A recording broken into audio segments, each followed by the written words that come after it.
मंत्रपाठ। ॐ सहनावतु सहनौ भुनक्तु सह वीर्यं करवावहै तेजस्विनावधीतमस्तु मा विद्विषावहै। ओम शांति शांति शांति।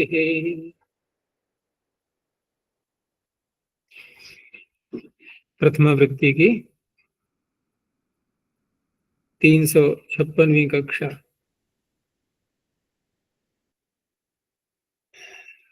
पंचम अध्याय के चतुर्थ पाद में समासांतः के प्रकरण में 112 संख्या तक के सूत्र हो गए थे। पूछना है कुछ?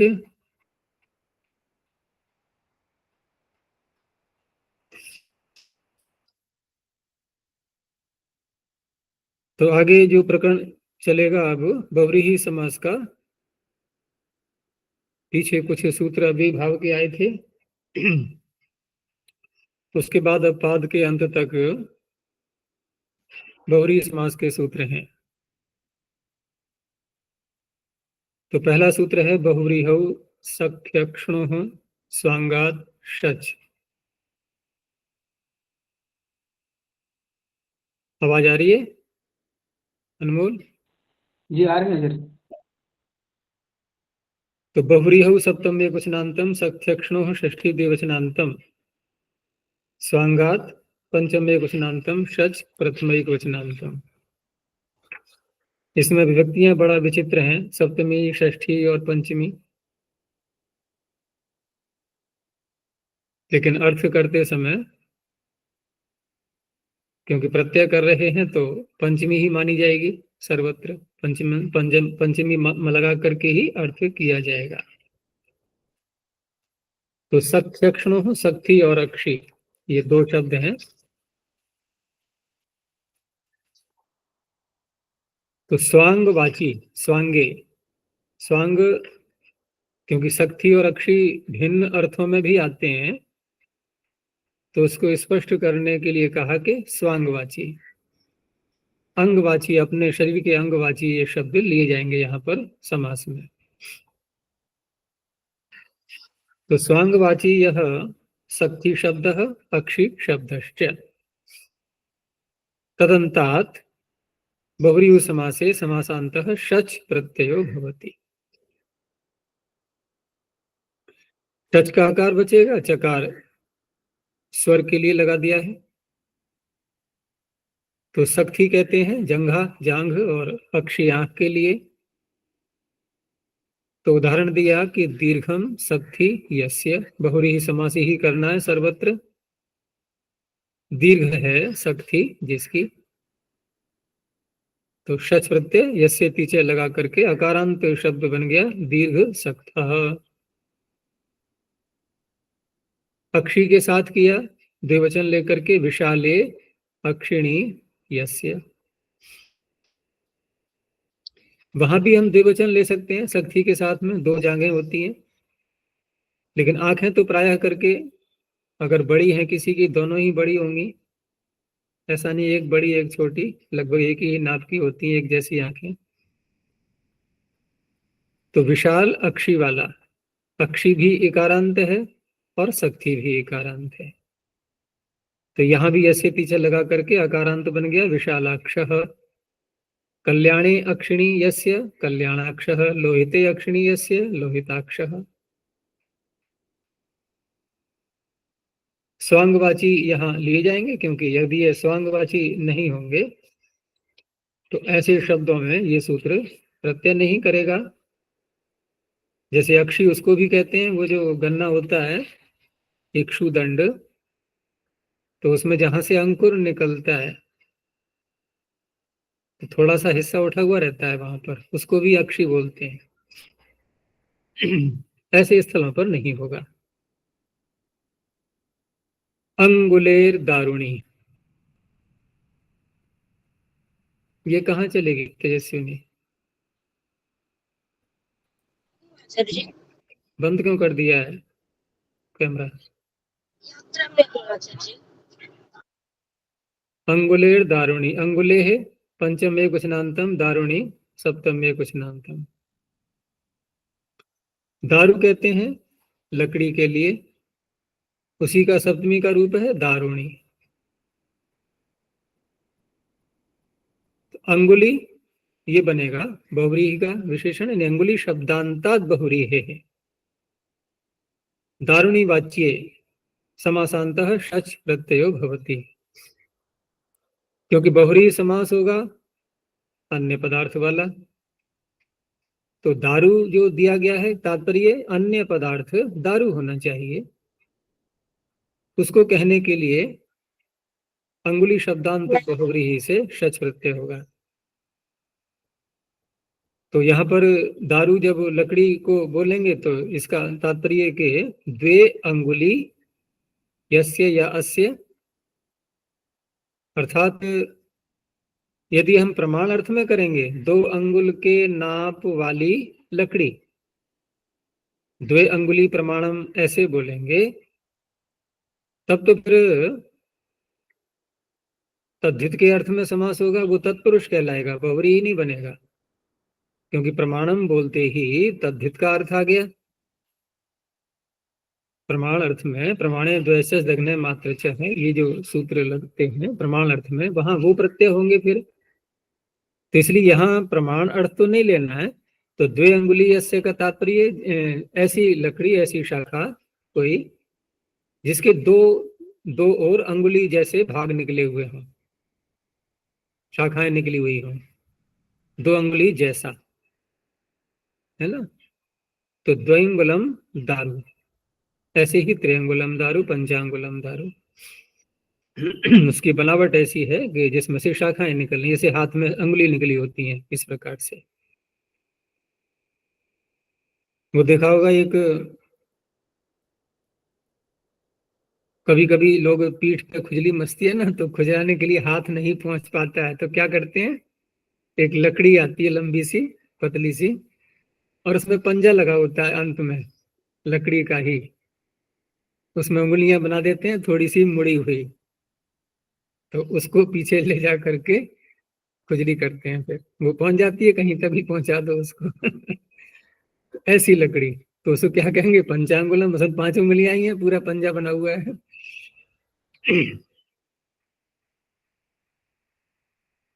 आगे है द्वित्रिभ्याम श मूर्धनः, द्वित्रिभ्याम पंचमी द्विवचनांतम, श लुप्त प्रथमांत निर्देशः मूर्धनः पंचम एकवचनांतम। मूर्धन शब्द पीछे अंगुली था, अंत में क्या होना चाहिए बहुव्रीहि समास में, वही सूत्रों में दिए जा रहे हैं। जैसे पीछे था अक्षी और सखी, फिर अंगुली, अब ये मूर्धन आएगा। लेकिन यहाँ पर प्रारंभ में भी क्या होना चाहिए उसका भी निर्देश कर दिया है, द्वि त्रि इत्येताभ्याम परो यो मूर्धन शब्दः तदन्ताद् बहुव्रीहेः शः प्रत्ययो भवति समासान्तः। पीछे शच चल रहा था, ये श है, चकार को हटा दिया है, तो स्वर में अंतर आ जाएगा। तो द्वौ मूर्धानौ यस्य, जिसके 2 सिर हैं, किसके होते हैं 2 सिर, तो 2 सिर का मनुष्य तो कोई नहीं होगा, लेकिन हाँ यदि कोई विकृत प्राणी बन जाता है कभी कभी पशुओं में भी, अथवा कोई पुतला बना लिया गया, जैसे रावण, रामलीला जब होती है तो रावण के 10 सिर निकाल देते हैं इधर उधर के लिए। अब 10 निकालेंगे तो जो मुख्य सिर होगा वो तो बीच में अगर रखेंगे तो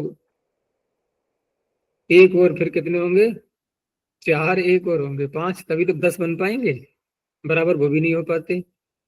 अगर बराबर रखेंगे 5 5 तो 11 बन गए, फिर तो एक बीच का भी तो हो गया मुख्य। तो द्वौ मूर्धानो यस्य द्विमूर्धः, यहाँ पर मूर्धन नस्तधिते विभाग का लोप हो जाएगा, द्विमूर्धः त्रिमूर्धः। सरल है ये प्रकरण, बहुव्रीहि समास है सर्वत्र। आगे है अप पूरणी प्रमाण्यो हो।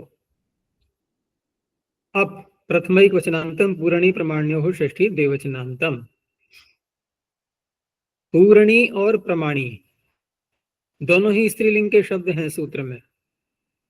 तो पूरण से बना पूरणी, तो पूरण है ये अर्थ, उस अर्थ में प्रत्यय किए जाते हैं, तस्य पूरणे डट।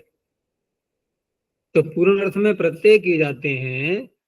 तो यहां पूरणी कह करके पाणिनि ये कहना चाह रहे हैं कि पूर्ण प्रत्यांत जो शब्द स्त्रीलिंग में बन जाएंगे वो होने चाहिए, ठीक है ना। उन शब्दों को लेना है यहाँ, स्त्रीलिंग वाची हो लेकिन पूर्ण प्रत्यांत हो। तो पूर्ण शब्द में ही स्त्रीलिंग कर दिया पूरणी, और प्रमाणी लिया जाएगा स्वरूप से। प्रमाणी शब्द प्रमाण का स्त्रीलिंग का है, और ये आएंगे बहुरी समास के अंत में, पूरणी और प्रमाणी। तो पूर्ण प्रत्यांतः, अब क्योंकि पूरणी कहा है सूत्र में तो अर्थ करते समय पूर्ण प्रत्यांतः स्त्रीलिंगाः, ये स्पष्टता के लिए, क्योंकि पूर्ण प्रत्यांत इतना ही अर्थ करेंगे तो स्त्रीलिंग अर्थ नहीं आ पाएगा। तो पूर्ण प्रत्यांतः स्त्रीलिंगाः शब्दाः। तो तदंतात प्रमाण्यंताच्च बहुव्रीहेः समासान्तः अप प्रत्ययो भवति। पीछे शच था, फिर श, अब आ गया अप। सर्वत्र आकार ही शेष रहेगा सभी प्रत्ययों का, बस स्वरों में अंतर आता जाएगा। भ संज्ञा सर्वत्र होनी ही है।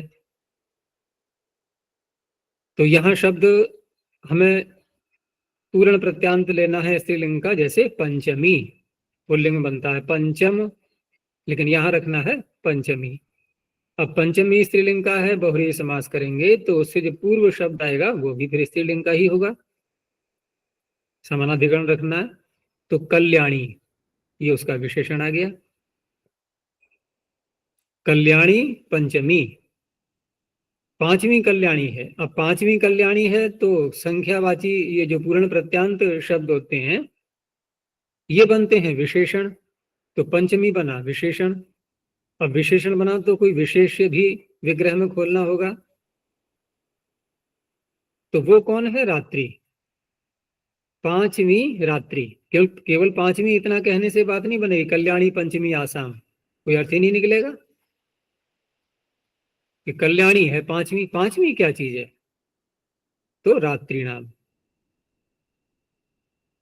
तो रात्रि शब्द विग्रह में आवश्यक होगा बोलना, तभी स्पष्टता आ पाएगी।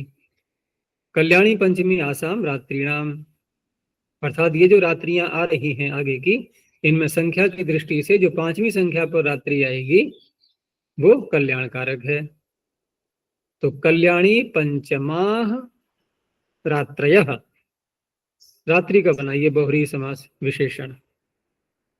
तो यहां पर कल्याणी पंचमी ये बना शब्द समास करके, उसके बाद फिर अप्रत्यय हुआ यस्येति से ईकार का लोप हो गया, अकारांत बन गया। अकारांत बन के फिर स्त्रीलिंग में टाप लाया जाएगा।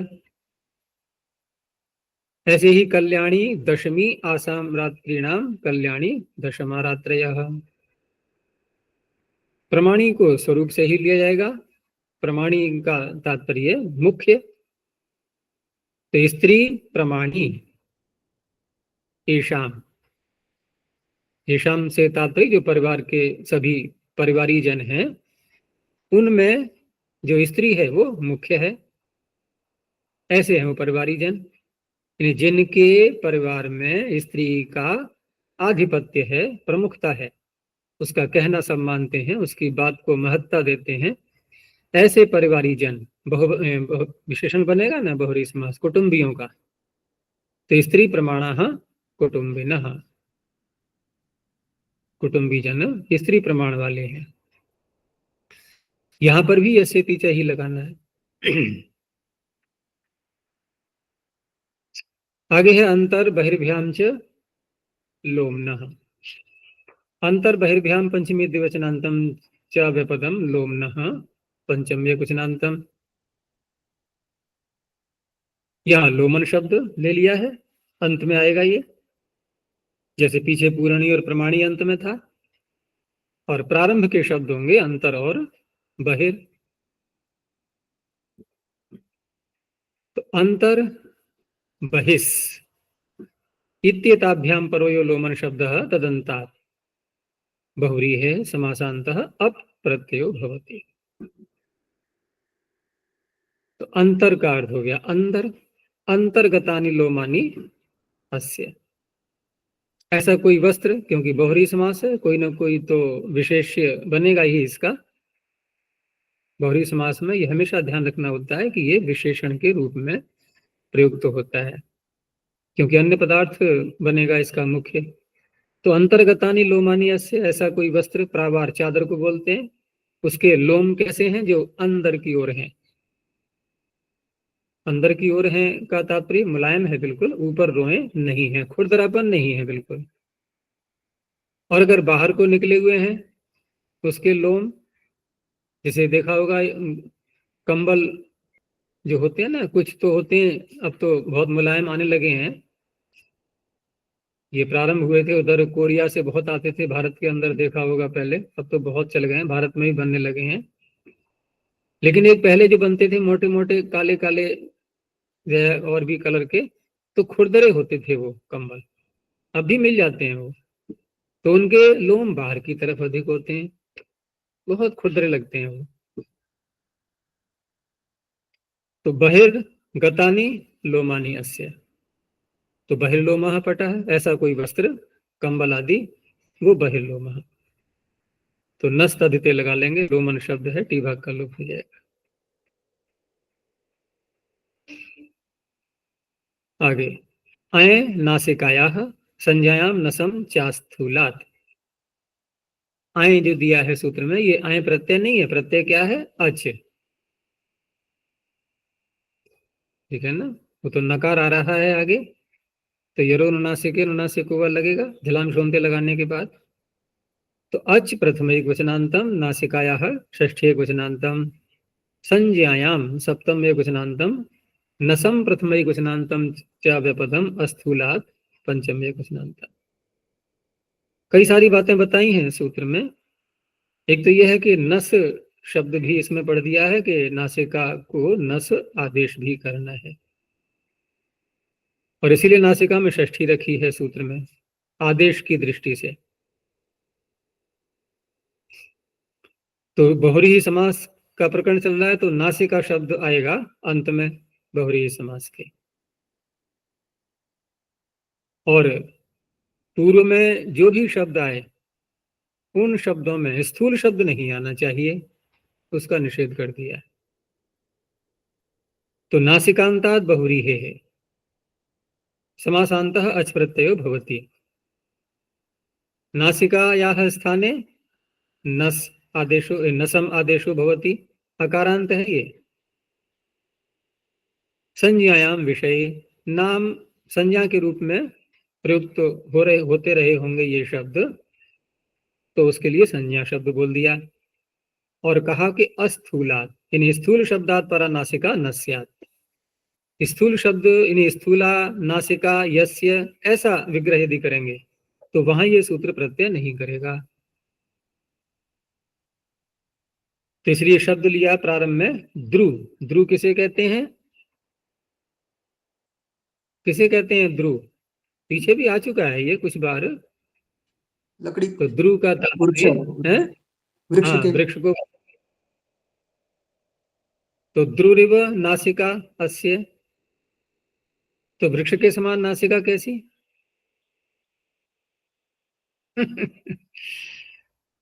अब वृक्ष के समान, क्योंकि ये तो संज्ञा है, अब ये हमें कोई यौगिक अर्थ थोड़ी लेना है। तो हो सकता है जो मोटी नासिका वाले हों उनको बोलते हैं, जैसे वृक्ष होता है ना, मोटा सा होता है, ऊपर ज्यादा बड़ा ना हो ऐसा वृक्ष, शाखाएं बहुत सारी ऊपर निकल आती हैं, बढ़ जाता है। तो ऐसी जिसकी नासिका किसी का नाम रहा होगा, इस अर्थ ज्यादा स्पष्ट नहीं हो पाएगा, बस ऐसे ही शब्द प्रयोग में आया रहा होगा ये। तो उपमा साथ में दे दी गई है, द्रुरिव नासिका से इव लगा दिया है, तो द्रोणसः। अब यहाँ नासिका को नसादेश कर दिया है। ऐसे ही दूसरा शब्द है वध्री और इसका अवांतर पाठ वार्ध्री भी मिलता है, वार्ध्री, वध्री या वार्ध्री।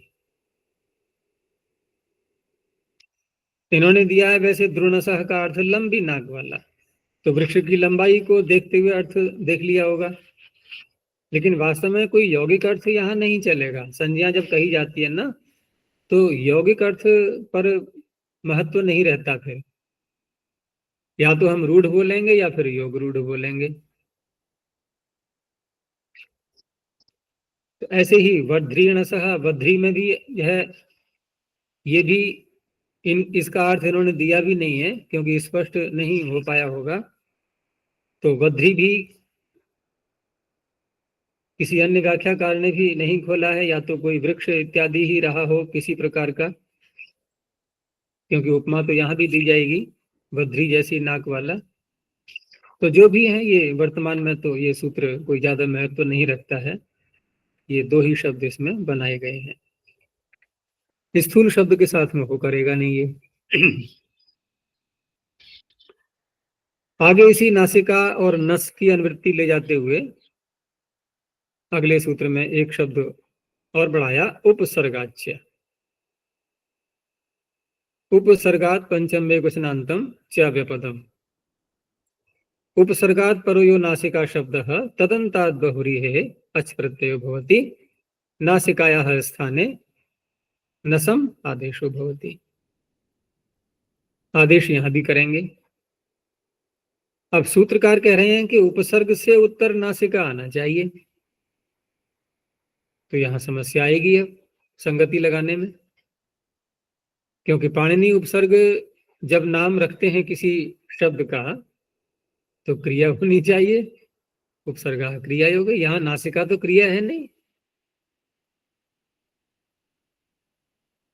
तो ये जो है ना उपसर्ग यहाँ पर एक उपलक्षण के लिए है, अर्थात जिनका नाम उपसर्ग होता है। कहाँ होता है कि बात छोड़ो, जिनका नाम उपसर्ग होता है वो कौन है? प्रादि, जो प्रसिद्ध हैं 22, बस उनका ग्रहण मात्र करना है। यहां नासिका के साथ में उपसर्ग नाम रहेगा या न रहेगा, ये इसका तात्पर्य नहीं है, ये भाव नहीं लेना है।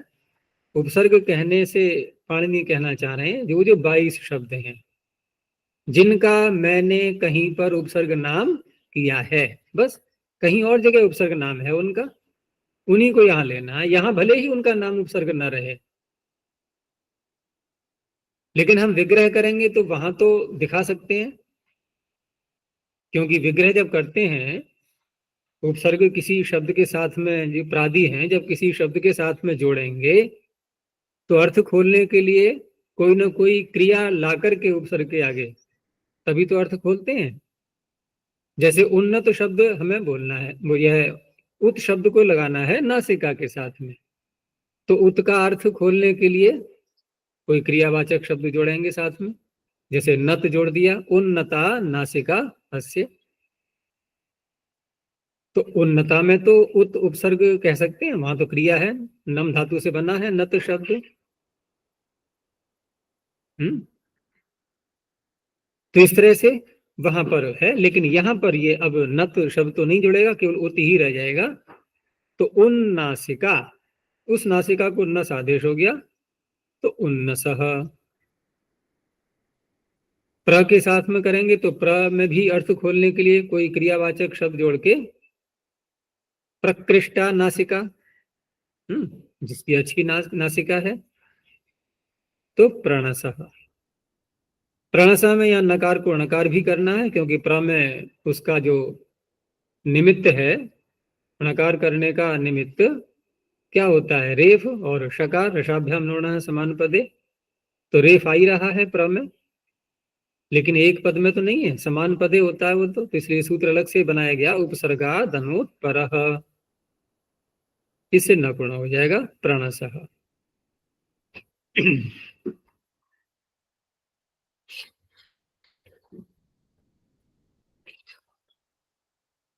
आगे है सुप्रात, सुश्व, सुदेव, शारिकुक्ष, चतुरश्रेणी पदाज पद प्रोष्ठ पदा प्रथमा बहुवचनांतम।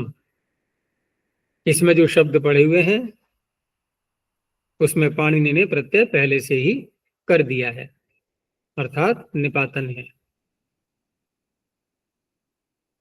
तो सुप्रात, सुश्व, सुदिव, शारीकुक्ष, चतुरश्र, एणीपद, अजपद, प्रोष्ठपद इत्येते बहुव्रीहि समासाः शब्दा अच प्रत्ययन्ता निपात्यन्ते। सभी में अच प्रत्यय है और निपातन का कार्य एक तो प्रत्यय हो ही जाएगा, उसके लिए कोई आवश्यक नहीं है निपातन ही रखा जाए। लेकिन अन्य भी कोई कार्य होता है जो किसी अन्य सूत्र से प्राप्त नहीं है, तो उसको करने के लिए भी बना बनाया शब्द पढ़ देते हैं, तो उसी सूत्र से वो कार्य कर लेते हैं। तो कुछ शब्दों में यहाँ पर टी भाग का लोप भी करना है तो वो भी कर दिया जाएगा।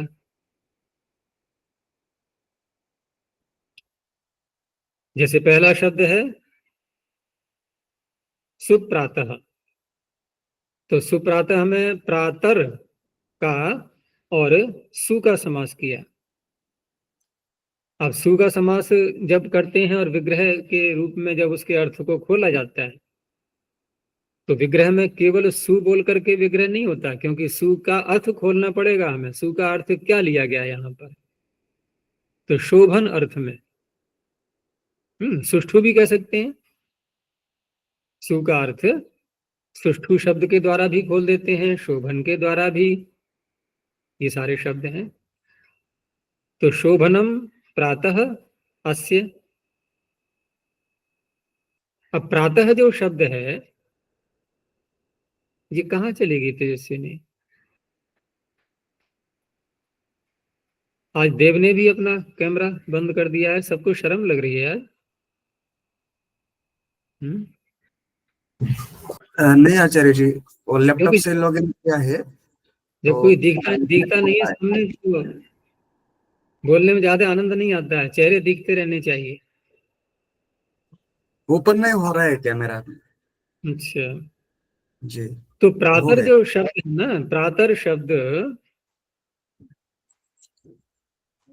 क्या बता रहा था मैं अभी, प्रातर शब्द जो है ना, इसका अर्थ जैसे कल या परसों प्रकरण चला था उसका नक्तम शब्द का, नक्तम और दिवा, तो ये अधिकरण प्रधान शब्द होते हैं। जैसे नक्तम का अर्थ रात्रि नहीं, रात्रि में। दिवा का अर्थ दिन नहीं, दिन में। ऐसे ही प्रातः शब्द है, इसका अर्थ क्या है वास्तव में? प्रातः काल के समय में, अधिकरण प्रधान अर्थ होता है। अब यहाँ जैसे विग्रह किया, प्रातः काल के समय में, काल और समय प्रातः काल में, ऐसे चलो प्रातः काल भी हटा दो, कोई बात नहीं है। उसको क्या कहा जाएगा? जो भी समय है प्रारंभ का, दिन के प्रारंभ का, उस समय में अधिकरण अर्थ लाना है, ठीक है ना। अब जैसे यहाँ विग्रह किया कि शोभनम प्रातः अस्य, अब यदि हम वही अर्थ लेते हैं अधिकरण वाला कि अच्छा है दिन के प्रारंभ के समय में जिसका, ये संगत नहीं हुआ ना। तो यहां प्रातः का अर्थ बनेगा दिन के प्रारंभ के समय में किए जाने वाले कार्य, तो ये उसका उपलक्षण बनेगा, क्योंकि अर्थ तो वही रहेगा अधिकरण प्रधान, यानी उस समय में जो कार्य किए जाते हैं वो कार्य जिसके अच्छे हैं उसे कहा जाएगा सुप्रातः। क्योंकि अधिकरण प्रधान जब ये शब्द है तो फिर अच्छा क्या है? तो अच्छा वही है कि उस काल में जो भी कार्य है वो अच्छी प्रकार से संपन्न कर रहा है कोई व्यक्ति, दिनचर्या उसकी अच्छी है, प्रातः काल उठना, ये सारे कार्य करना सब संपन्न हो रहे हैं। तो यहाँ पर निपातन में एक तो अच प्रत्यय तो कर ही दिया गया, साथ में टी भाग का लोप भी, क्योंकि भसंज्ञा करके तो हम कर नहीं पाएंगे टी भाग का लोप। एक नियम ये भी होता है कि अव्यय जो होते हैं तो वहां पर भ संज्ञा होते ही टी भाग का लोप हो जाता है। अव्ययानाम भ मात्रे टी लोपो वक्तव्य, एक वार्तिक प्रसिद्ध है ये। तो उस दृष्टि से अगर बोले तो प्रातर तो अव्यय के रूप में है ना, अव्यय है, ये निपात है, तो टी भाग का लोप तो हम यूं ही कर सकते हैं, तो सूत्र में निपातन की क्या आवश्यकता है। लेकिन यहाँ विचार करें यदि, तो एक तो पहली बात है कि ये वार्तिक है, तो वार्तिक को क्यों आधार बनाया जाए। हम तो व्याकरण पढ़ रहे हैं ना, अष्टाध्यायी पढ़ रहे हैं, तो अष्टाध्यायी के सूत्रों को महत्ता दें। तो अगर हम वार्तिक को अनदेखा कर दें तो फिर पाणिनि ने स्वयं ही वो कार्य कर लिया, टी भाग का लोप कर लिया। पाणिनि वार्तिक का थोड़ी आश्रय करेंगे, वार्तिक तो पाणिनि के बाद बने हैं ना, तो पाणिनि कैसे दिखाएं टी भाग का लोप। एक तो ये बात हो गई।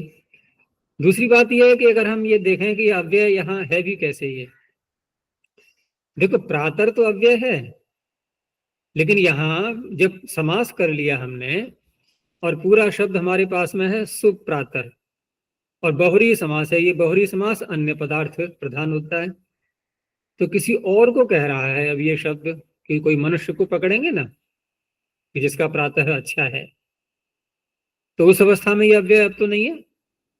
प्रातर अव्यय था, लेकिन सुप्रातर तो अव्यय नहीं है ना। और भ संज्ञा किसकी हुई है, सुप्रातर की हुई है, केवल प्रातर की हुई है, पूरे शब्द की होगी।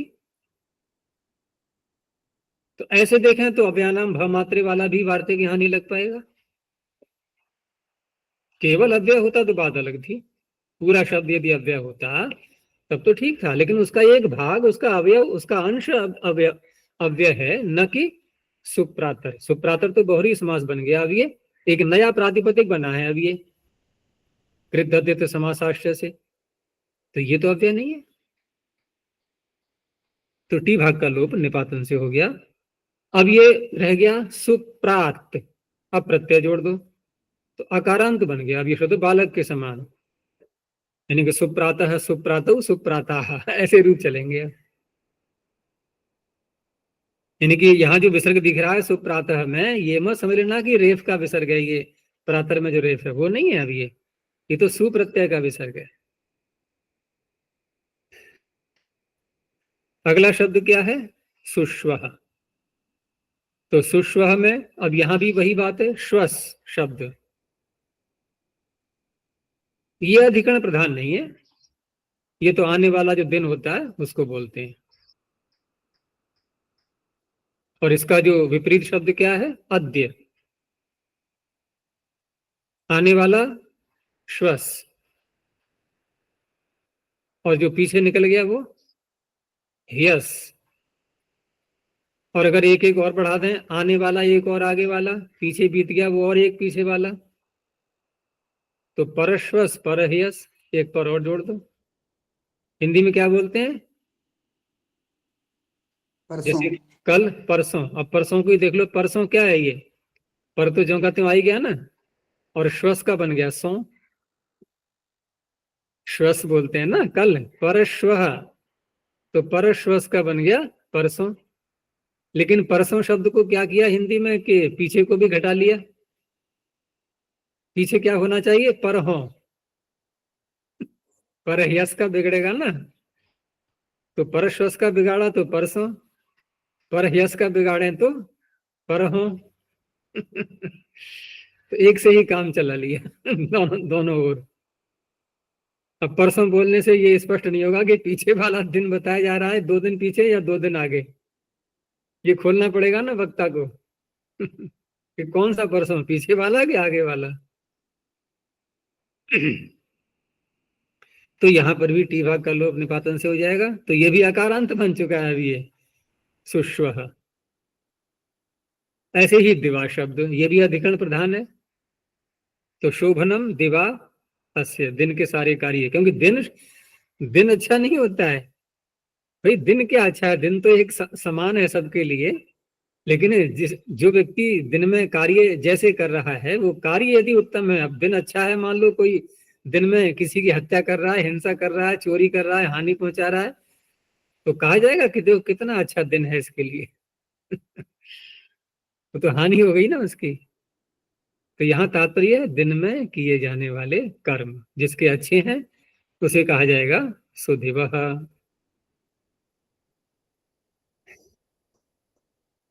आगे है शारी कुक्ष। तो शारी कुक्ष, ये शारी क्या होता है? वही पक्षी होता है ना, वही मैना, तोता मैना, ये जो पक्षी हैं उनके।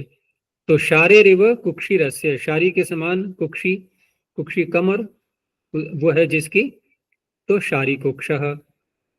यहाँ पर हम टी भाग का लोप वैसे भी कर सकते थे, ये तो अव्यय नहीं है कुक्षी, यस्य तीचा लगा करके। टी भाग क्या, इकार का ही तो हटा, इकार को ही तो हटाना है, तो यस्य तीचा भी कर सकते हैं, लेकिन अब निपातन में पढ़ दिया है तो कोई बात नहीं, समास के लिए है केवल। ऐसी अगला शब्द है अश्री। अश्री कहते हैं कोण, चतुरश्री। तो चतस, अश्री स्त्रीलिंग का शब्द है ये। तो चतस्रः अश्रयः यस्य, चार कोने हैं जिसके, जैसे कोई आयताकार या वर्गाकार कोई आकृति, कोई वस्तु, तो चार कोने बनेंगे ही उसके। फिर अब जैसे त्रिभुज होता है, त्रिभुज के तीन ही कोने होते हैं। तो चतुरश्रः, चतस्रः अश्रयो यस्य। आगे है एणी पद। एणी हिरणी की एक प्रजाति है। तो एण्या इव, षष्ठी, एण्या इव पादौ अस्य, ये उपमा में किया है, क्योंकि एणी के पैर, हमें बहुरी समास लेना है, तो एणी के जैसे पैर हैं जिसके, बड़े बड़े लंबे लंबे, हिरणी के लंबे पैर होते हैं, बहुत तेज भागती है। तो एणी पदः, यहाँ पर एक कार्य ये भी होगा कि पाद शब्द के साथ में समास किया है एणी का, तो भ संज्ञा जब होती है तो पाद के स्थान पर पद आदेश भी हो जाता है, पादः पद, एणी पदः। ऐसे ही अज पद है, अजस्य एव पादौ अस्य, बकरी के समान है पैर जिसके, बकरी या बकरा, ये तो पुल्लिंग है अजस्य, तो अज पदः। पुरुष बैल के लिए बोलते हैं, गौ, स्त्री नहीं, पुरुष। तो पृष्ठस्य एव पादौ अस्य, पृष्ठपदः। अब बैल के समान पैर से तात्पर्य वही है कि प्रबल है, दृढ़ है। जैसे बैल एक बल कारक प्राणी के अर्थ में आता है ना, बलशाली प्राणी, तो उसके समान जिसके पैर हैं। तो ये शब्द निपातन के हो गए। आगे है नए दुह सुभ्यो हलि सख्यो अन्य तरस्याम। नए दुह सुभ्य पंचमी बहुवचनांतम, हलि सख्यो षष्ठी द्विवचनांतम, अन्य तरस्याम सप्तम एकवचनांतम। नए, दुर और सु, ये तीन शब्द प्रारंभ में आएंगे। अंत में आएंगे दो शब्द, हली और सख्ती। एक शब्द हल भी होता है, हल, हल चलाते हैं।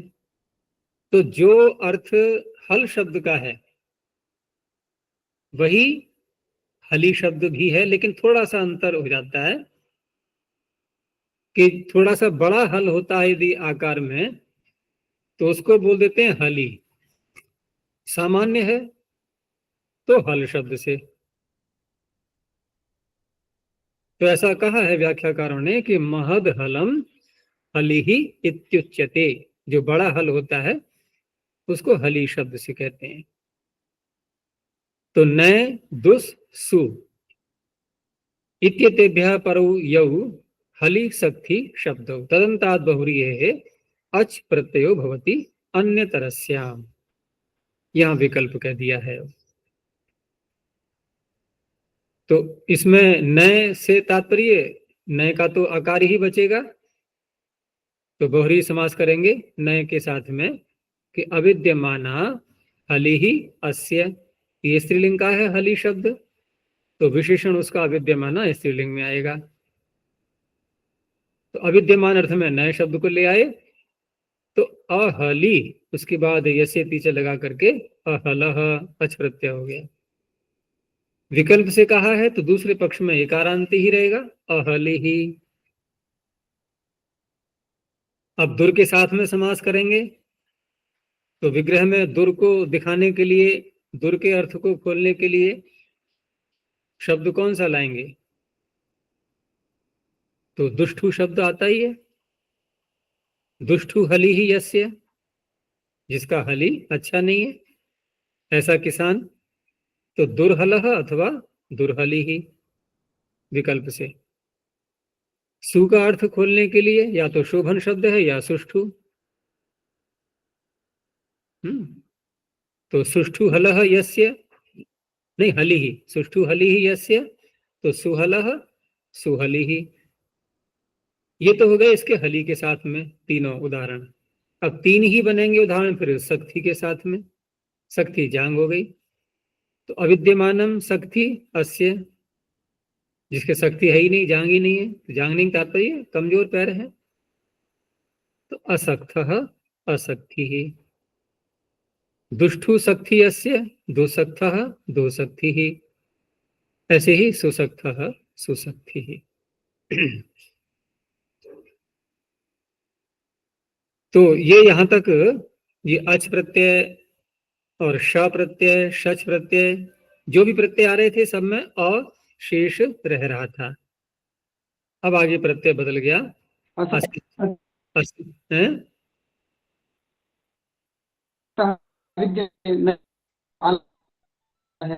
हमारी आवाज कट रही है तुम्हारी, दोबारा बोलो। अच्छा जी, यहाँ मैं भी एक बार किया है ना, अविद्यमाना सख्ती, ये नए तत्पुरुष समास अल्प अर्थ में भी किया था पीछे, अनुदरा कन्या उदाहरण आया था पीछे तीसरे अध्याय में। हल के साथ किया तो क्या उदाहरण आया?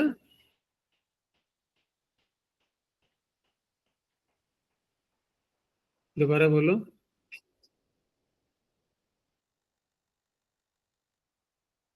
आवाज नहीं आ रही,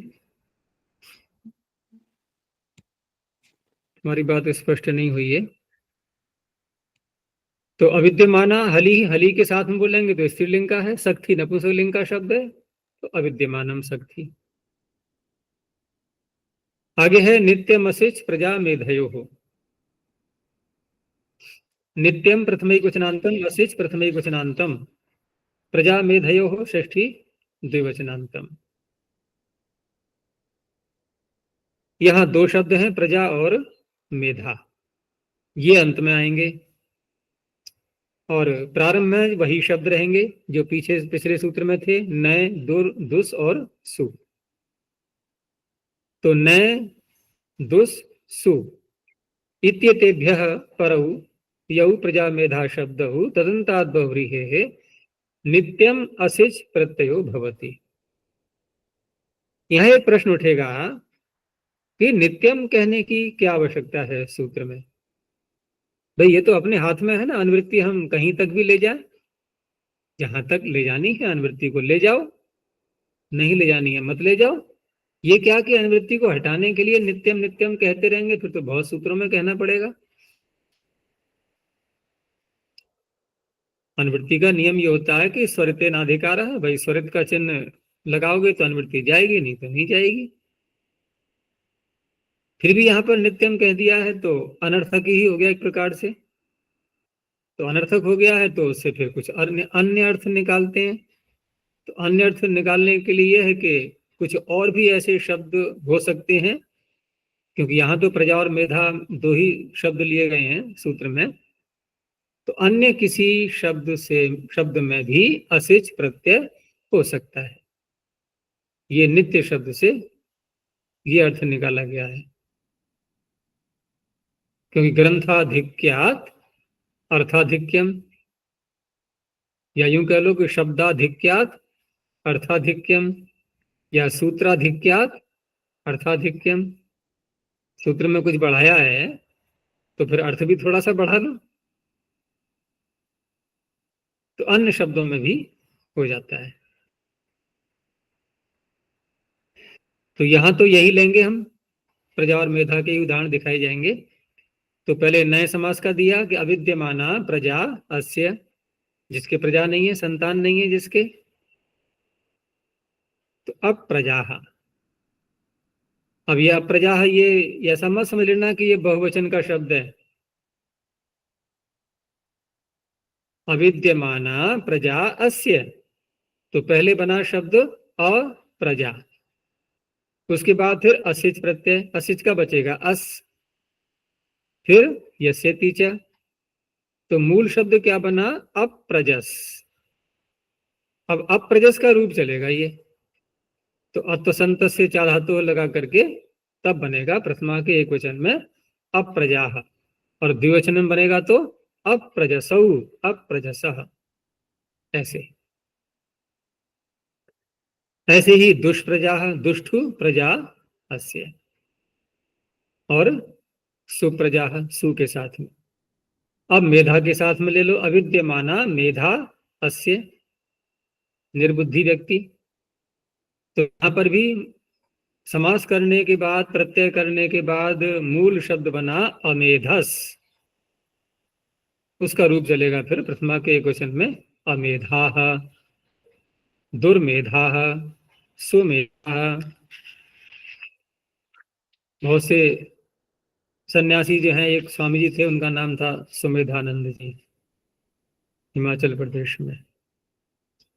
तो अगर हम यहाँ देखें इस सूत्र से समास करके और अशिष प्रत्यय करके जो मूल शब्द बना सुमेधस, तो सुमेधस का आनंद शब्द के साथ में समास करेंगे तो क्या नाम होना चाहिए?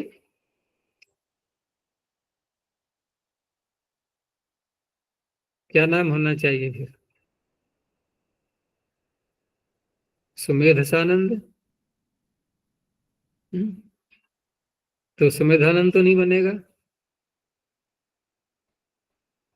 अब या तो हम ये कहें भाई ये प्रत्यय अनित्य है, असिच, आवश्यक नहीं हर जगह करते रहो,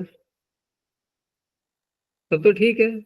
सुष्ठु मेधा अस्य, तो सुमेधा बना, सुमेध बनेगा फिर, और उसके बाद आनंद शब्द के साथ में समास हो सकता है।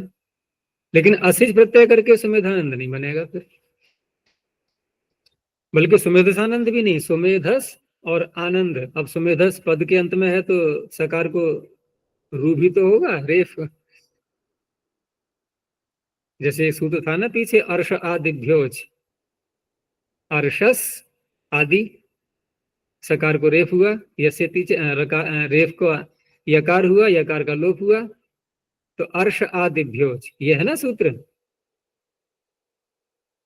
तो सुमेधस आनंद, तो रेफ करके और यकार और लोप, तो सुमेध आनंद, संधि भी नहीं हो पाएगी। जैसे अर्ष आदिभ्योज में कहाँ है संधि? अर्षादिभ्यो थोड़ी बोलते हैं सूत्र। चलो एक शब्द और बनाना था इसमें, क्योंकि पीछे जो कहे थे नए, दुस और सु, उसमें एक और बढ़ा दिया बहु शब्द, लेकिन ये वेद में आता है। तो बहुप्रजाश छंदसी, बहुप्रजा प्रथम क्वचनांतम छंदसी सप्तम क्वचनांतम, छंदसी विषय बहुप्रजा इति निपात्यते। अब निपातन है तो प्रत्यय, जिस प्रकरण का प्रत्यय चल रहा है उसी प्रत्यय से निपातन करेंगे। तो असिच प्रत्यय पीछे आया था, असिच प्रत्यांति ही ये रखा गया है। तो यहां पर भी जब विग्रह करेंगे तो कैसे करेंगे? क्योंकि प्रजा शब्द है, स्त्रीलिंग का है ये, और बहु शब्द पीछे आ रहा है तो विशेषण बनेगा, तो बहुवी, स्त्रीलिंग वो ही बोलेंगे, बहुवी प्रजा अस्य, जिसके संतान बहुत हैं।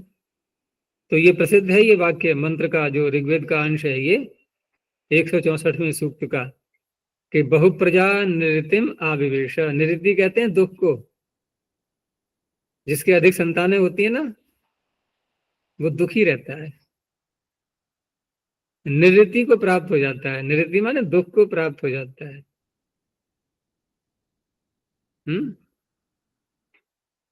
तो हमारी सरकार ने भी क्या एक नारा बनाया था, हम दो हमारे दो।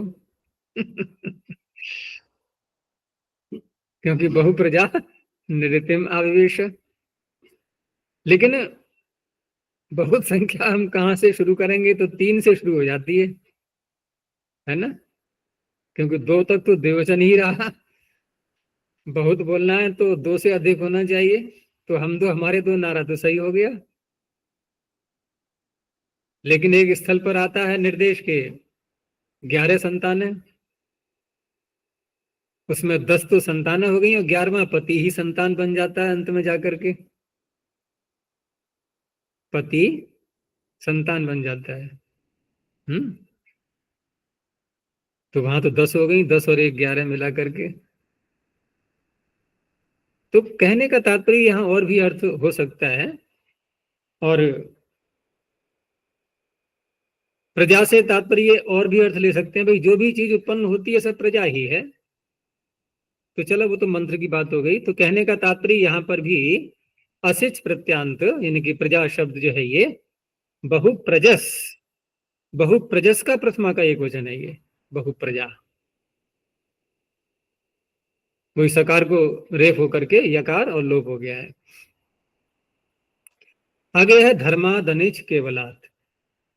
धर्मात पंचम्य कुशनांतम, अनिच प्रथम कुशनांतम, केवलात पंचम्य कुशनांतम। यहां पर धर्म का विशेषण धर्मात का दिया है विशेषण केवलात। तो एक ये भी अर्थ कोई कर सकता है कि ऐसा धर्मांत बहुव्रीहि हो, यानी अंत में धर्म शब्द आ रहा हो, प्रारंभ में केवल शब्द आ रहा हो।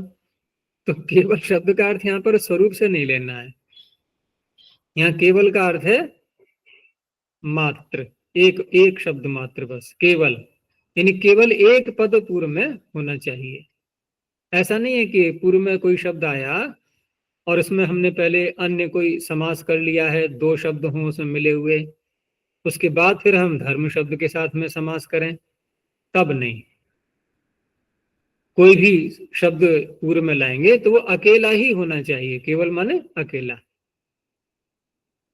तो केवलात् पूर्व पदार्थ परो यो धर्म शब्द तदंतात् बहुव्रीहि अनिच प्रत्ययो भवति। जैसे कल्याण शब्द है, अकेला ही है ये, तो कल्याण धर्म अस्य, जिसका धर्म कल्याण है, कल्याण का तात्पर्य उत्तम है, तो उस व्यक्ति को कहा जाएगा फिर कल्याण धर्मन।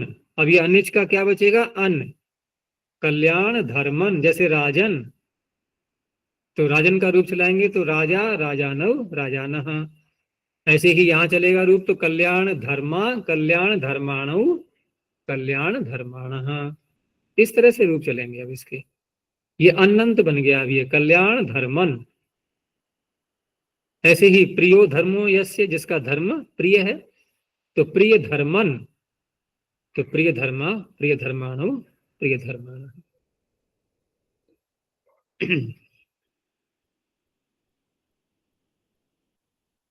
ये मनुस्मृति में भी कहीं एक शब्द आया था जहां पर ऐसा समास किया था धर्म शब्द के साथ में, अभी ध्यान नहीं आ रहा है मुझे। तो कहीं भी किसी भी शब्द के साथ में अकेला एक शब्द हो तो धर्म शब्द का समास हो जाएगा।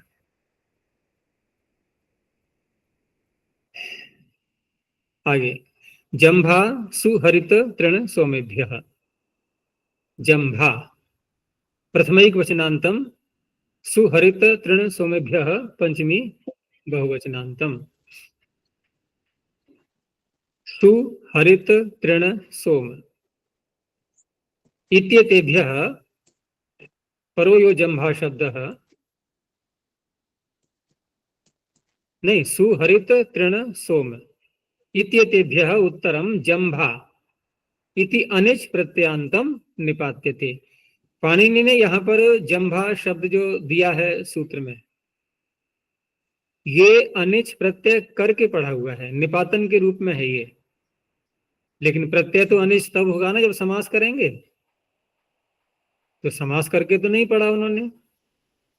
फिर भी यहाँ पर अनिच प्रत्यय करके पाणिनि ये कहना चाह रहे हैं कि आप जब सुहरित तृण सोम शब्दों के साथ में जंभा शब्द का समास करोगे तो वहां पर ये अनिच प्रत्यय कर लेना, जैसे मैंने किया हुआ है ये तात्पर्य है। तो जंभा जो शब्द है ना, ये अनिच प्रत्यांत, अनिच प्रत्यांत का तात्पर्य जंभन, अनिच करके जम्भा के आकार का यस्य तीचा से लोप करके अनिच का अन जोड़ करके बन गया जम्भन। अब जम्भन का यदि रूप चलाएंगे हम तो क्या बनेगा? जम्भा। जम्भा जम्भानु जम्भाना, तो प्रथमा में बनेगा जम्भा। वही है सूत्र में ये। ऐसा नहीं है कि जम्भा आकारांत कोई शब्द अलग से और दे दिया है स्त्रीलिंग का, वो नहीं है पुल्लिंग का ही, लेकिन जम्भन का प्रथमा का एक वचन है जम्भा, क्योंकि शब्द तो जम्भ है, अकारांत शब्द जम्भ। तीसरे विग्रह में देखो, सु के साथ में समास किया तो शोभन शब्द से विग्रह किया, शोभनो जम्भो अस्य। अब जम्भ है क्या चीज? प्रश्न ये है। जब आलस्य आता है तो जम्हाई आती है नहीं, इसको बोलते हैं जम्हाई। तो जम्भा वहां क्या होता है? जम्हाई जब आती है तो क्या करते हैं? मुख खोलते हैं खूब बड़े आकार में, अंदर से वायु निकलती है, और जब मुख खोलेंगे तो अंदर के दांत सब दिखाई देने लगते हैं, दाढ़ें दिखाई देने लगती हैं। तो ये दांत और दाढ़ें जो है ना, ये इसी को बोलते हैं जम्भा, जम्भ। और दूसरा जो खाद्य पदार्थ होते हैं उसको भी जम्भ शब्द से कहा जाता है। तो दो अर्थ हैं जम्भ के, दांत भी और खाद्य पदार्थ भी, अव्यवहार्य। अब ये जिसके शोभन है, अब शोभन में दोनों बातें ले सकते हैं, जिसके दांत अच्छे हैं अथवा जिसके खाद्य पदार्थ अच्छे हैं, उसे कहा जाएगा सुजम्भा। देवदत्त है हरित जम्भा। अब यहां पर दांतों को लगाएंगे हम कि हरे दांत हैं जिसके दांत तो हरे होते नहीं है। खाद्य पदार्थ तो कह सकते हैं कि हाँ, हरे खाद्य पदार्थ हैं, सब्जी आदि। ऐसे ही तृण के साथ में कैसे जोड़ोगे? अब अगर दांत अर्थ ले लिया तो कि तिनके हैं दांत जिसके, नहीं होगा ना। हाँ, तृण खाद्य पदार्थ हो सकते हैं। भाई साग सब्जी खाने वाला क्या है? तृण ही तो खा रहा है, कोई अन्न नहीं खा रहा है, छोड़ दिया उसने। लेकिन यहां जो उन्होंने अर्थ लिया है तृण जंभा का, कि तृण के समान दांत हैं जिसके, तो इस तरह से यदि लेंगे भी तो हमें इव अर्थ में विग्रह करना होगा। तो कहा, तो कहने का तात्पर्य जिसके दांत कमजोर हैं, बलहीन है। लेकिन हरित में कैसे घटाएंगे फिर कि हरे है दांत जिसके? तो अव्यवहारी अर्थ भी ले सकते हैं। और सोम जंभा में, अब सोम के समान खाद्य पदार्थ तो नहीं होता है, यहां पर हम इव शब्द लगा करके विग्रह करेंगे कि सोम इव जंभा अस्य। तो सोम यानी कि चंद्रमा जैसे उज्जवल होता है, प्रकाशमान दिखाई देता है, उसी प्रकार से इसके दांत साफ हैं, स्वच्छ हैं, चमकीले हैं, तो सोम जंभा। तो ये सारे जो शब्द हैं ये अनिच प्रत्यय करके बने हैं, और ये प्रथमा का एक वचन है, स्त्रीलिंग का नहीं है, पुल्लिंग के ही शब्द हैं सारे ये। देखो विग्रह में अस्य अस्य अस्य दिया हुआ है।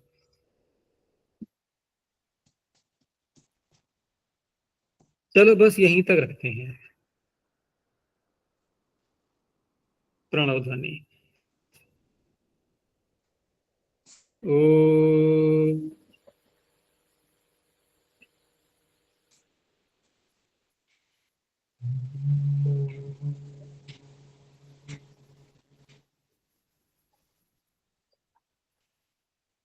ओ